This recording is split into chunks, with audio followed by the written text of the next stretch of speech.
Naam, warigani mwanafamilia wa Mkubwa Media. Kama ni mara yako ya kwanza, hakikisha unabonyeza alama nyekundu iliyoandikwa subscribe.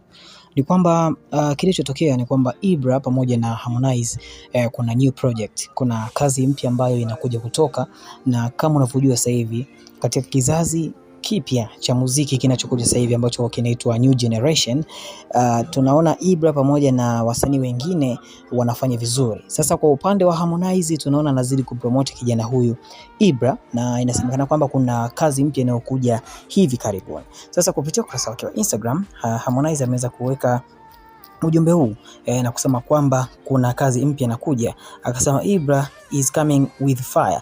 Manake Ibra sasa hivi anakuja na moto. Tumeona amefanya kazi vizuri na DJ Mushizo kwenye ngoma ya Wivu.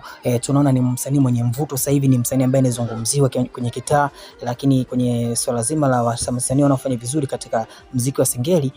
Kumbuka Ibra anaimba bongo flava, lakini pia anaweza kuimba mtindo wa taratibu wa mapenzi. Sasa hivi anapewa nafasi kubwa sana na Harmonize kufanya makubwa. Sasa tumeshuhudia tangu mwaka uanze, tunaona bado hajafanya kazi Harmonize pamoja na Ibra.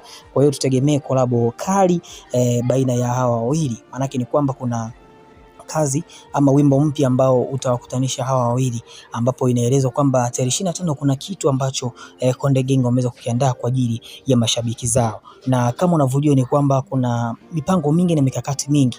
Tunaona Harmonize anapambania kombe, tunaona yuko karibu na Abby Chams, lakini pia tunaona upande wa Ibra tunaona yeye pia anapambana pia katika engo yake. Kwa hiyo tunaona sasa hivi Harmonize anaonekana kumsponsor sana Ibra na kumsupport kwa kiasi kikubwa, na tayari sasa hivi katika uongozi wa lebo ya Konde Gang tunaona kuna safu mpya ya viongozi. Kwa tutarajie wasanii wapya katika lebo hiyo, lakini pia katika hili tukijikita zaidi katika wimbo mpya ambao unakuja sasa hivi. Kwa maana kama management ya Konde Gang imehakikisha kabisa kwamba kutakuwepo na kolabo kali baina ya hawa wawili. Nazungumza Ibra pamoja na Harmonize, kwa sababu Harmonize wakati anaanza kufanya muziki alikuwa na ndoto ya kuanzisha lebo, lakini sasa hivi kummanage Ibra manake ni kwamba anataka kuja kuweka chemistry nzuri ambayo italeta furaha na usio kuweza kuleta raha kwa mashabiki, ambapo inawezekana kabisa kwamba kama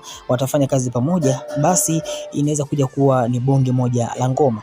Na tunaona rekodi ambazo ameziweka katika ngoma alizozitoa sasa hivi. Tunaangalia upande wa Furaha pamoja na Mitu zimeweza kufanya vizuri international.